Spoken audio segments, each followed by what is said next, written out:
लूट का विरोध करने पर शख्स की चाकू से गोदकर हत्या, खून से लथपथ मिला शव। पुलिस ने नाबालिग समेत 5 आरोपियों को किया गिरफ्तार।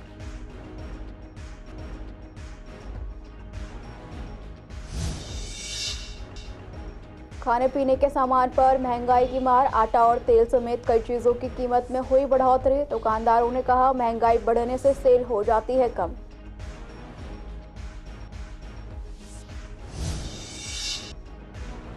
नत्थु कॉलोनी फ्लाईओवर खुल सकता है भारी वाहनों के लिए, विधायक महाजन ने किया हाई कोर्ट का रुख। भ्रष्टाचार के कारण पुल पर नहीं जा पा रहा हैवी ट्रैफिक।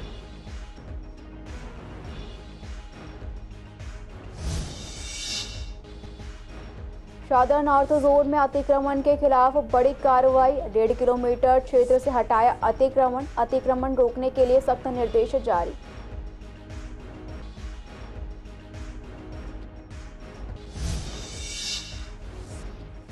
मयूर विहार में चोर रंगे हाथों गिरफ्तार, तांबे के पाइप और औजार बरामद। आरोपी पर पहले भी कई मामलों में दर्ज है एफआईआर।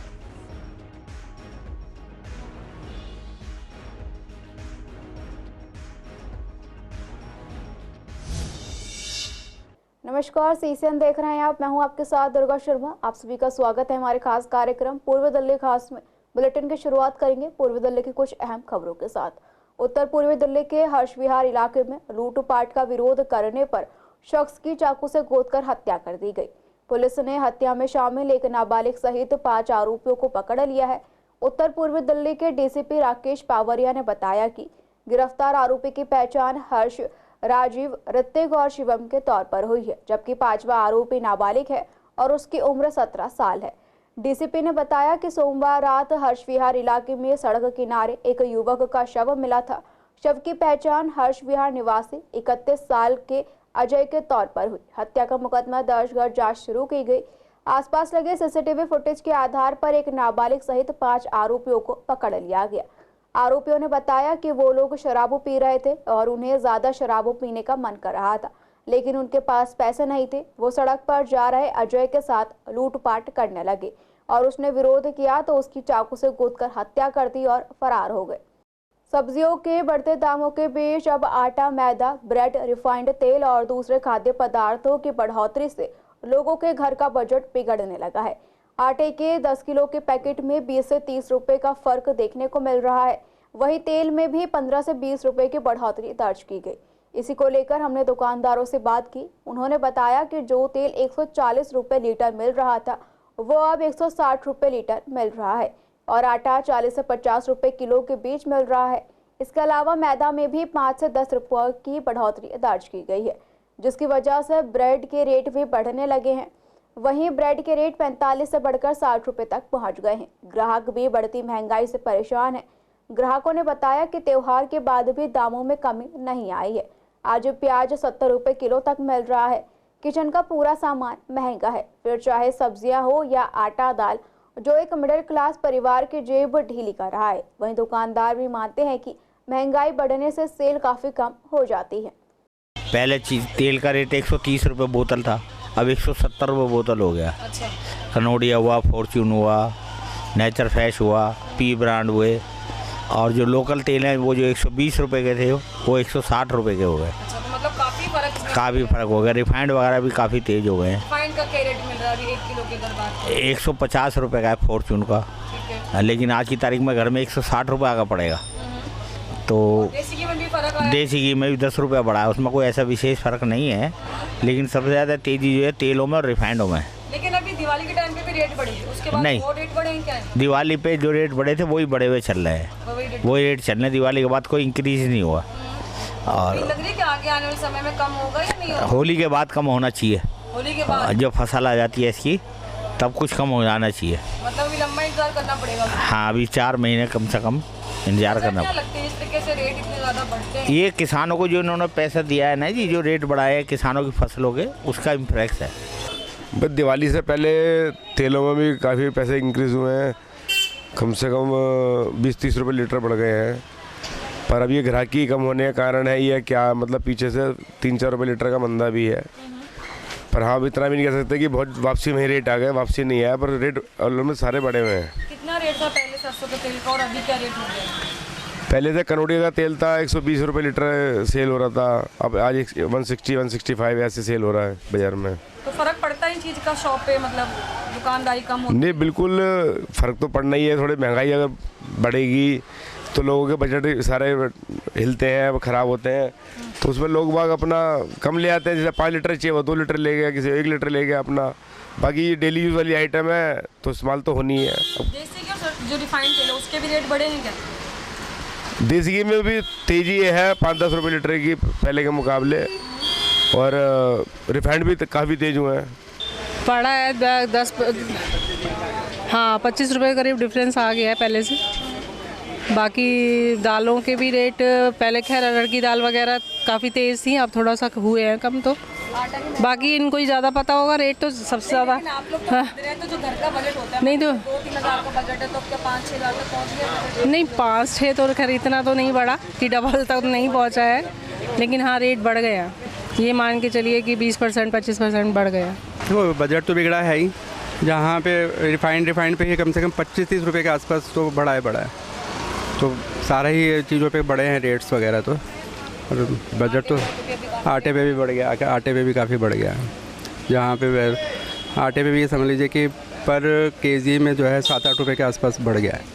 तो बजट तो सारा, मेन जो चीज़ें हैं वही, मेन ग्रोसरी का जो है वही सारा का सारा अस्त व्यस्त हो गया है। बिल्कुल। नत्थू कॉलोनी फ्लाईओवर पर पिछले 7 साल से बड़े वाहनों के आवागमन पर प्रतिबंध है। इसी को लेकर बीजेपी विधायक जितेंद्र महाजन ने याचिका दायर की थी, जिस पर सोमवार और मंगलवार को सुनवाई के दौरान दिल्ली हाई कोर्ट ने कड़ा रुख अपनाया, जिससे नत्थू कॉलोनी फ्लाईओवर पर भारी वाहनों के चलने और शुरू होने की आस जगी है।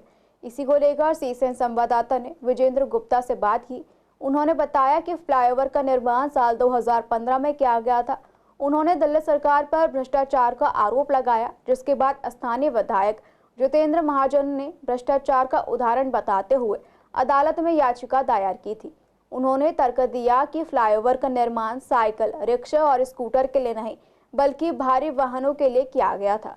इस मामले में विपक्षी नेता विजेंद्र गुप्ता ने भी फ्लाईओवर का दौरा किया। उन्होंने कहा कि यह दुर्भाग्यपूर्ण है कि फ्लाईओवर को मूल उद्देश्य के लिए उपयोग नहीं किया जा रहा। उन्होंने भ्रष्टाचार की ओर इशारा करते हुए भारी वाहनों के संचालन की अनुमति देने की भी मांग की है। नत्थू कॉलोनी का ये फ्लाईओवर है, इसमें भ्रष्टाचार का एक प्रत्यक्ष ज्वलंत उदाहरण दिल्ली की सरकार का सामने आया है, और हमारे विधायक जितेंद्र महाजन जी ने ये लड़ाई लड़ी, अदालत गए, और जो यहाँ के लोगों की परेशानी सामने आ रही है वो हमारे सामने कि किस तरह से ये दुनिया का एक अजूबा फ्लाईओवर है कि जिसके ऊपर साइकिल, स्कूटर, रिक्शा और इसी तरह के कार वगैरह। तो फ्लाईओवर के लिए, रिक्शा के लिए या साइकिल के लिए फ्लाईओवर बनते हैं क्या? फ्लाईओवर रिक्शा, साइकिल के लिए नहीं बनाए जाते। फ्लाईओवर बनाए जाते हैं हैवी व्हीकल्स के लिए, जिससे कि जो आम जनता के बीच में जो लोड है, आप देख रहे हैं कितना बिजी एरिया है सारा, और हैवी व्हीकल्स तो लोगों के घरों के आगे से बिजी एरिया से निकल रहा है, और साइकिल और रिक्शा और स्कूटर, ऑटो स्कूटर, ये फ्लाईओवर पे से जा रहे हैं। विजेंद्र गुप्ता जी इस नत्थू कॉलोनी फ्लाईओवर का आज निरीक्षण करने आए थे, और उन्होंने ये फ्लाईओवर की हालत देखकर उन्हें आश्चर्य और दुख हुआ, और उन्होंने देखा कि फ्लाईओवर के नीचे बसें चलती हैं और फ्लाईओवर के ऊपर स्कूटर और साइकिल चलती है। ये अपने आप मात्र में एकमात्र उदाहरण है, और ये पूरा का पूरा फ्लाईओवर जिसके अंदर भयंकर भ्रष्टाचार की गंध है, और दिल्ली सरकार के द्वारा जिन लोगों ने भी इसको बनाने में भ्रष्टाचार किया उनको बचाया जा रहा है।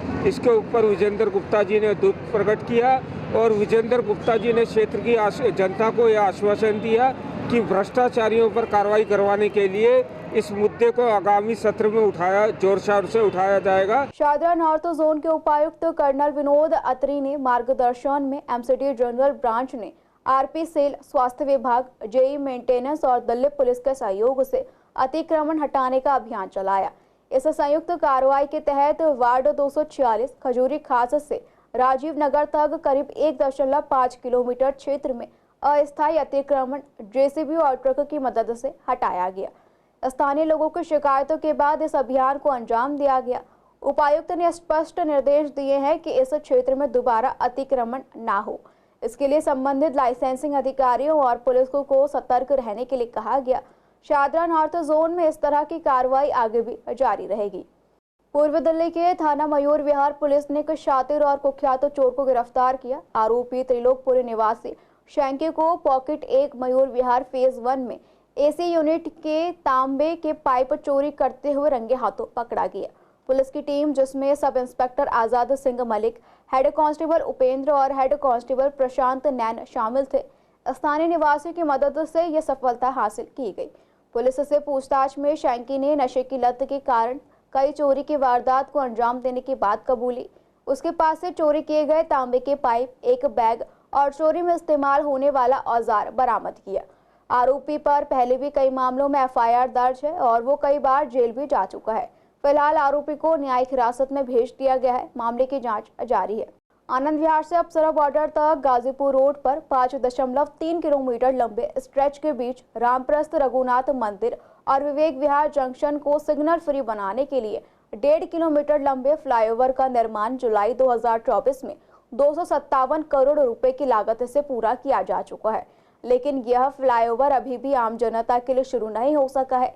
इसके बीच समस्या ये है कि फ्लाईओवर के दिलशाद गार्डन साइड रैंप पर 3 पेड़ बाधा बन रहे हैं, जिसमें से एक पेड़ डिवाइडर और कैरेज वे के बीच आ रहा है। यह आनंद विहार से दिलशाद गार्डन की ओर जाने वाले ट्रैफिक को बाधित कर रहा है। इसी को लेकर हमने पब्लिक से बात की।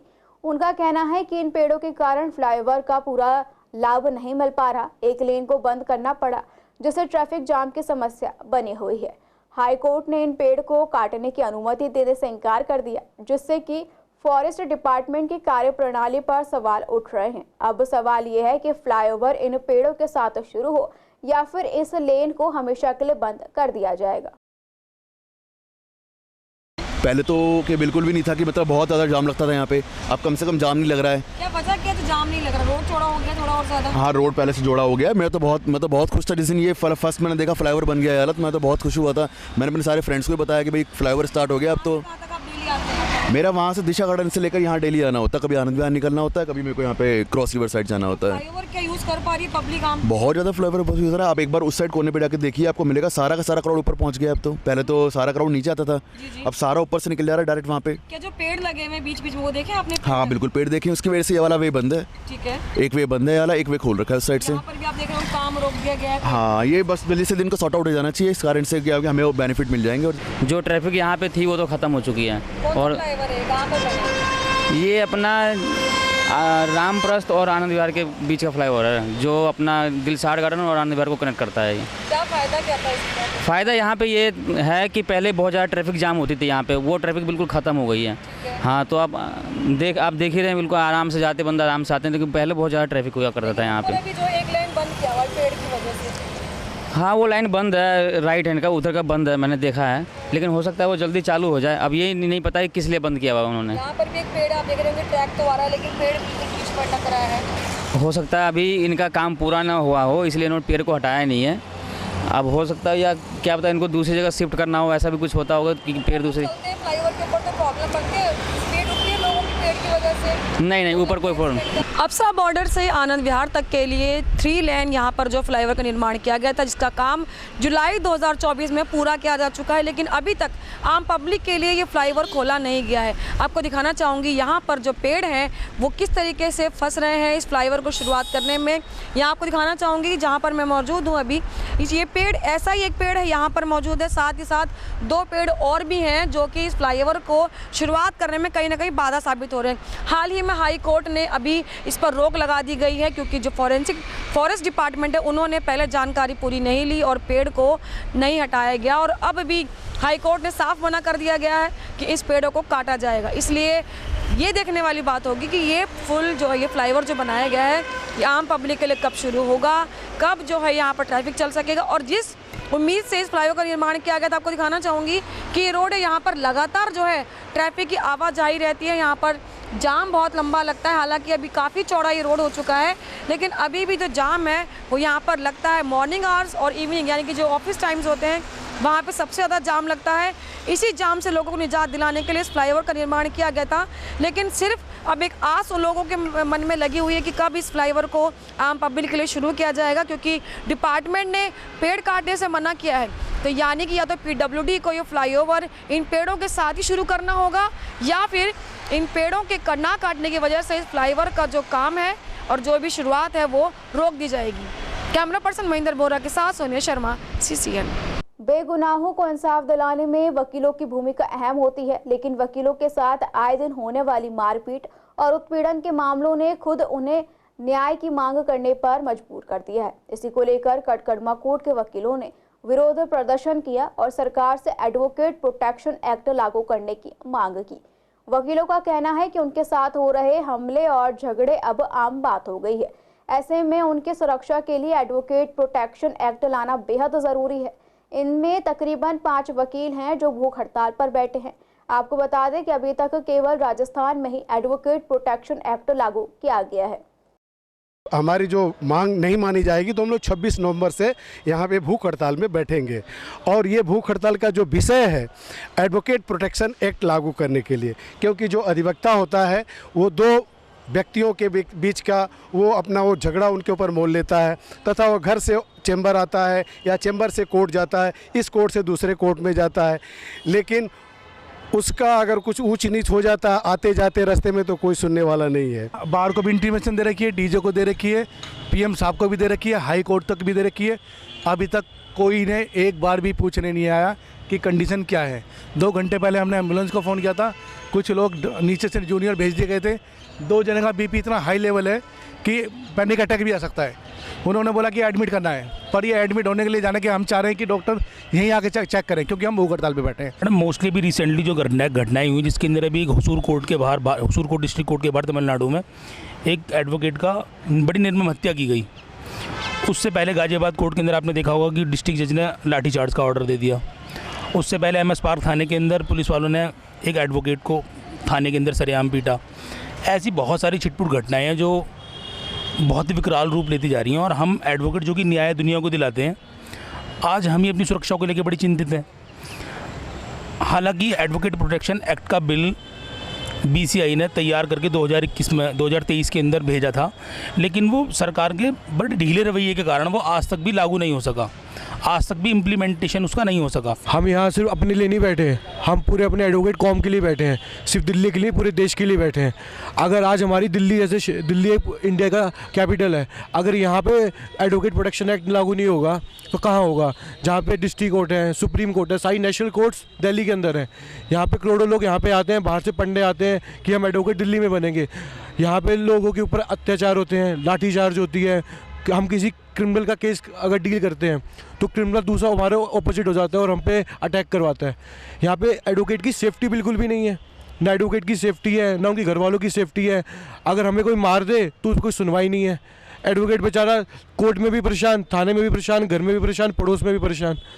अब उनके लिए एक सेफ्टी जो गाइडलाइंस एक बिल तैयार हो रखा है, और हालांकि ये बिल एक लॉ राजस्थान में इनेक्ट हो चुका है, राजस्थान में लागू है, फिर बाकी स्टेटस में क्यों नहीं है? महिलाओं के साथ भी अभी साकेत कोर्ट में जो इंसिडेंट हुआ उसमें एडवोकेट के साथ साथ महिला के साथ भी हुआ, और अभी तमिलनाडु में जो हुआ था उसके अंदर भी आप ये देखो कि वो कोर्ट से निकल के आ रहे हैं और उसे सीधा दराती से काट दिया। तो इसके लिए प्रोटेक्शन एक्ट बहुत ज़रूरी है। जब जेंट्स ही सुरक्षित नहीं है तो महिलाएं तो और असुरक्षित हैं, वो तो सुरक्षित हैं ही नहीं। सीएम आतिशी ने केंद्र सरकार पर बड़ा आरोप लगाया। आतिशी ने कहा है कि केंद्र सरकार SDM और अधिकारियों के माध्यम से दिल्ली में वोट कटवा रहे हैं। इस पर हमने पूर्व दिल्ली के नेताओं से बात की तो बीजेपी नेता महेंद्र आहूजा का कहना है कि ये आम आदमी पार्टी जब हारती है तो या तो EVM में कमी बताती है, अब नए तरीके से जनता को गुमराह कर रही है। वोट काटना या ना काटना ये बीजेपी के हाथ में कैसे हो सकता है? अगर उसे ऐसा कुछ लगता है तो उसे इलेक्शन कमीशन को शिकायत करनी चाहिए, और अगर उसके पास सबूत है तो उसे कोर्ट का दरवाजा खटखटाना चाहिए। झूठे और बेबुनियाद आरोप लगाना गलत है। वहीं आम आदमी पार्टी नेता दीपक सिंगला का कहना है कि दिल्ली में बीजेपी लगातार हार से घबराई हुई है। वो हमारे स्थानीय कार्यकर्ता और लोगों के वोट काट रहे हैं, ऐसी शिकायत हमारे पास भी आती रही है। हम लोगों से अपील करते हैं कि वो सावधान रहे और अपने वोट की चेकिंग करते रहें। देखिए, कौन सा वोट असली है, कौन सा वोट कटने लायक है, ये चुनाव आयोग तय करता है। आम आदमी पार्टी द्वारा ये आरोप लगाया जाना कि बीजेपी वाले वोट कटवा रहे हैं। कोई भी गलत वोट कटवा नहीं सकता है। वोट कटने से पहले 3 नोटिस जाते हैं, वोट वेरीफाई होता है। ये खिसियानी बिल्ली खंबा नोचे वाली बात है। जब हार जाओ तो ईवीएम पे दोष दो, जब हारने वाले हो तो ये कहो कि बीजेपी वाले हमारे वोट कटवा रहे हैं। आप काम करिए, जनता में रहिए और कानून के ऊपर भरोसा रखिए, चुनाव आयोग पे भरोसा रखिए। अगर जनता के दिल में जो है वही नेता जीतता है। वोट कटवाने से या ईवीएम के बहाने बनाने से कुछ नहीं हुआ करता। ये खिंचाई हुई बातें करने की जगह जनता की सेवा में रहिए, परफॉर्मेंस के आधार पर, विकास के आधार पर वोट मांगिए। देखिए, मुख्यमंत्री की कुर्सियों पर बैठे हुए आतिशी अगर ये कहती हैं कि बीजेपी ने 20,000 वोटर्स की एक लिस्ट दिया कटवाने के लिए, तो अगर वो गलत है तो वही वाला आंकड़ा जाकर वो कोर्ट में रख दें। इतना बड़ा काम करने वाले की तो पार्टी की मान्यता तक रद्द हो जाती है। अगर आतिशी के पास ऐसे सबूत हैं तो वो कोर्ट का सहारा, कानून का सहारा क्यों नहीं लेती हैं? केवल ये पॉलिटिकली बहानेबाजी और ड्रामेबाजी क्यों करती हैं? पिछले कुछ समय से हम देख रहे हैं, और अभी जब एक डमी वोटर लिस्ट जब निकाली थी तो उसमें दिखाया गया कि बहुत सारे वोटर्स के नाम काटे जा रहे हैं, और ऐसे बहुत सारे वोटर हैं जिनके हमारे वोटर हैं, कोर वोटर हैं, उनके नाम काटे जा रहे हैं। मैं आपको एक एग्जांपल दूं, हमारे यहाँ हमारे निगम पार्षद थे राहुल जैन जी, उनका खुद का नाम वोटर लिस्ट से काट दिया। उन्होंने घर चेंज नहीं किया, कुछ नहीं किया। वो लोग नई कंप्लेंट करते हैं, कंप्लेंट करके जो भी सिस्टम बनाते हैं, सेटिंग करते हैं और वोट कटवाने का काम करते हैं। लेकिन फिर भी दिल्ली में आम आदमी पार्टी को लोग चाहते हैं, उनके जगह लोग पसंद करते हैं। जीतने तो आम आदमी पार्टी वाली है, भाजपा डरी हुई है। भाजपा डर के उल्टे से काम कर रही है, वोट कटवाने का काम कर रही है। मैं लोगों से भी अपील करूँगा, अपने वोट चेक करवा लें, और पहले जब तक वोटिंग का टाइम है तब तक अपने वोट चेक करवा के ठीक करवा लें। उन्होंने अपने लेटर हेड पे जब हर जो भी हमारा वोटर जो एरिया है वहाँ पे लोग कंप्लेंट कर रहे हैं कि नहीं रहते हैं, कुछ लोग बाद में नहीं अपने रिव्यू करा पाते, चेक करा पाते, और उनके वोट कटवाए जा रहे हैं सेटिंग करके। तो हम इलेक्शन कमीशन से भी अपील करते हैं कि वो इसको चेक करें, इसको देखें और ऐसा ना होने दें। पूर्वी दिल्ली के कृष्णानगर के ए और एफ ब्लॉक के निवासियों के लिए खुले नाले और गंदगी ने गंभीर समस्या खड़ी कर दी है। बता दें, ए ब्लॉक और एफ ब्लॉक के बीच नाले का ज्यादातर हिस्सा खुला हुआ है, जिससे न केवल बदबू और गंदगी फैल रही है, बल्कि मच्छरों की भारी संख्या के कारण बीमारियां भी बढ़ रही हैं। स्थानीय निवासियों ने बताया कि ये समस्या बीते 1 साल से बनी हुई है। गली के रोड पर स्लैब नहीं है, जिससे उसमें कचरा भरा हुआ है और पूरा खुला हुआ है, जिससे आए दिन लोग हादसे का शिकार हो रहे हैं। वहीं नाले में गिरकर कई लोग चोटिल भी हो चुके हैं, लेकिन प्रशासन की तरफ से कोई ठोस कदम नहीं उठाया गया। निवासियों का कहना है कि उन्होंने इस समस्या को लेकर बार बार निगम, पार्षद और विधायक से शिकायत की है, लेकिन अब तक कोई समाधान नहीं निकला। यहाँ पे ना कोई सुनवाई नहीं है, सब देख के और बोल के चले जाते हैं, कोई काम नहीं करता है। यहाँ तक कि यहाँ पे देखो गंदगी कितनी हो रही है। मैं 2-3 बारी मच्छरों के लिए बोल के आई हूँ, मच्छरों की दवाई तक भी नहीं डाली जाती है यहाँ पे। नाला पूरा जो खुला हुआ है, हाँ, इसके लिए तो ये है कि यहाँ पे कितनी बारी बोला है, कोई नहीं सुनता है। क्या करवाना, मतलब क्या होना चाहिए यहाँ? कवर होना चाहिए। बच्चे हैं, छोटे छोटे बच्चे हैं, यहाँ पे गिर जाते हैं, अंधेरा हो जाता है। यहाँ पे अंधेरे में कुछ नहीं नजर आता कि नाला टूटे नहीं है। आप रात के टाइम आओ, यहाँ पे आपको लाइट नहीं नजर आएगी। देखिए, नाले की कंडीशन तो बहुत ज़्यादा ख़राब है, और ये हम बड़े कई सालों से हम बहुत प्रयत्न कर रहे हैं, लेकिन इसका कोई सोल्यूशन अभी तक नहीं मिल रहा हम लोगों को।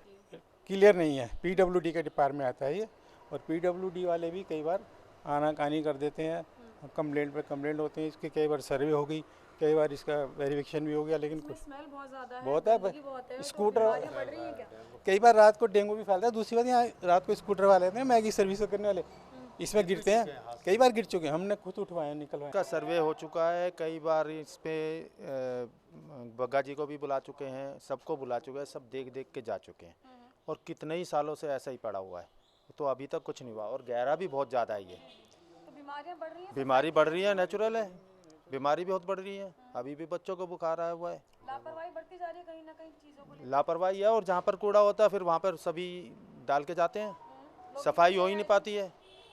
अभी ये देखो ना कितना भरा हुआ है ये अंदर तक। इस नाले की सफाई कभी हुई हाल फिलहाल में या नहीं? नहीं, बस कभी आज तक तो हमने तो देखी नहीं है। ऊपर के कूड़ा उठेगा बस, अंदर तो ये पूरा कम से कम भी तो 8-10 फुट गहरा है ये। बहुत बुरी हालत है जी, देख लीजिए आपके सामने। मैं कई बारी तो कोई गिर जाता तो खुद भाग के पकड़ता हूँ।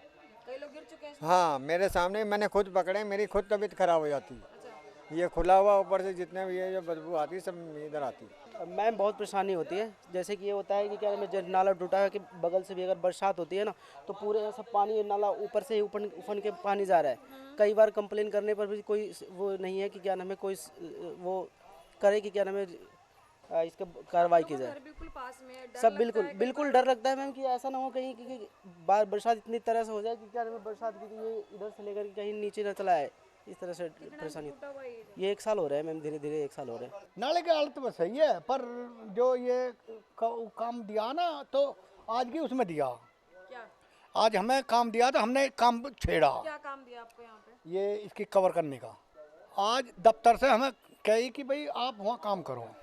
दिल्ली विधानसभा चुनाव 2025 को लेकर बीजेपी भी चुनावी अभियान में जुट गई है। इसी क्रम में भारतीय जनता पार्टी दिल्ली प्रदेश ने मंगलवार संविधान दिवस के अवसर पर दिल्ली की 250 से ज्यादा झुग्गी बस्तियों में प्रवास कार्यक्रम आयोजित किया। इन कार्यक्रमों में सांसद, विधायक, प्रदेश अध्यक्ष और वरिष्ठ नेताओं ने भाग लिया। उन्होंने झुग्गी बस्तियों की समस्याओं को समझने और उनका समाधान करने का आश्वासन दिया। इसी कड़ी में शादरा विधानसभा की कलंदर कॉलोनी और पटपड़गंज विधानसभा के नेहरू कैंप की झुग्गी बस्ती में एक विशेष कार्यक्रम आयोजित किया गया। कलंदर कॉलोनी में केंद्रीय राज्य मंत्री हर्ष मल्होत्रा और नेहरू कैंप की झुग्गी बस्ती में दिल्ली प्रदेश अध्यक्ष वीरेंद्र सचदेवा ने पहुंचकर एक झुग्गी बस्ती में रात बिताई। इसी सिलसिले में आनंद विहार जेजे क्लस्टर की झुग्गी झोपड़ी में प्रकोष्ठ के संयोजक और बीजेपी दिल्ली प्रदेश के महामंत्री विष्णु मित्तल ने भी कार्यक्रम में हिस्सा लिया। मीडिया से बात करते हुए वीरेंद्र सचदेवा ने सुविधाओं के अभाव को लेकर आप सरकार का घेराव किया। उन्होंने कहा कि 10 सालों से अरविंद केजरीवाल ने झुग्गी बस्ती वालों को किस तरह छला है उसे ये समझ रहे हैं। यहाँ सफाई, पानी, शिक्षा और स्वास्थ्य सुविधाओं की कमी से लोग परेशान हैं। प्रधानमंत्री नरेंद्र मोदी जी ने 2015 में आज के दिन को संविधान दिवस की बात संविधान दिवस के रूप में तय कराया था भारत की सरकार ने। उनको बाबा साहब भीमराव अंबेडकर को श्रद्धांजलि देते हुए आज हमने अपना झुग्गी प्रवास प्रारंभ किया है। भारतीय जनता पार्टी के सभी बड़े नेता, प्रदेश, जिला, मंडल स्तर के हमारे सभी नेता झुग्गियों में प्रवास कर रहे हैं, रात्रि प्रवास कर रहे हैं, यहाँ झुग्गियों में रहेंगे। पिछले 10 साल में केजरीवाल साहब की जो सरकार दिल्ली के अंदर है, उन्होंने झुग्गियों का जीवन नरक में कर दिया है। यहाँ पर साफ सफाई नहीं है, यहाँ पर कोई गंदे पानी के निकासी की व्यवस्था नहीं है। पीने का पानी या तो आता ही नहीं है या जहाँ आता है वहाँ बहुत गंदा आता है। यहाँ के बच्चों की पढ़ाई के लिए कोई व्यवस्था नहीं की है केजरीवाल की सरकार ने। इन्होंने जो कहा कि हमारा शिक्षा का मॉडल वर्ल्ड क्लास है, यहाँ के बच्चों को देखिए आप। यहाँ के बच्चों को जो बेसिक शिक्षा मिलनी चाहिए वो भी नहीं मिलती है। देखिए, 10 साल से दिल्ली में आम आदमी पार्टी की सरकार है और दिल्ली की जनता को जिस तरीके से अरविंद केजरीवाल जी ने गुमराह किया है, पिछले 10 सालों में दिल्ली की झुग्गियों में कुछ नहीं हुआ। आज भारतीय जनता पार्टी के सभी नेतागण दिल्ली की झुग्गियों में प्रवास कर रहे हैं, उनके साथ ही रहेंगे, उनके साथ ही खाना खाएंगे, उनकी समस्याओं को समझेंगे, बच्चों के साथ भी बैठेंगे। और हमारा जो मैनिफेस्टो बनेगा उसमें आज जो हमारे कार्यकर्ता सुझाव लेके आएंगे वो हमारे मैनिफेस्टो में हम शामिल भी करेंगे। अगर बात करें तो वो आनंद विहार इलाके की नहीं, दिल्ली के हर झुग्गी क्लस्टर का केजरीवाल सरकार ने यही हाल कर दिया है। दिल्ली सरकार 10 साल सत्ता में रही, पर जेजे क्लस्टर से वोट बैंक की सिर्फ मात्र राजनीति हुई है। अगर झुग्गियों का हाल देख लें, ना सीवर की लाइनें हैं, दूसरे का शौचालय आप देख रहे होंगे कि क्या हाल है। यहाँ पर झुग्गियों में एक कमरे के घरों में बिजली के इतने बड़े बड़े बिल आ रहे हैं, हजारों के बिल आ रहे हैं। पीने का पानी इतना गंदा है कि आदमी पी नहीं सकता और कितने बच्चे बीमार हो रहे हैं। तो वजह सिर्फ यही है, पीने का गंदा पानी। फिलहाल पूर्वी दिल्ली खास में इतना ही। खबरों के लिए बने रहिए CCN लाइव के साथ।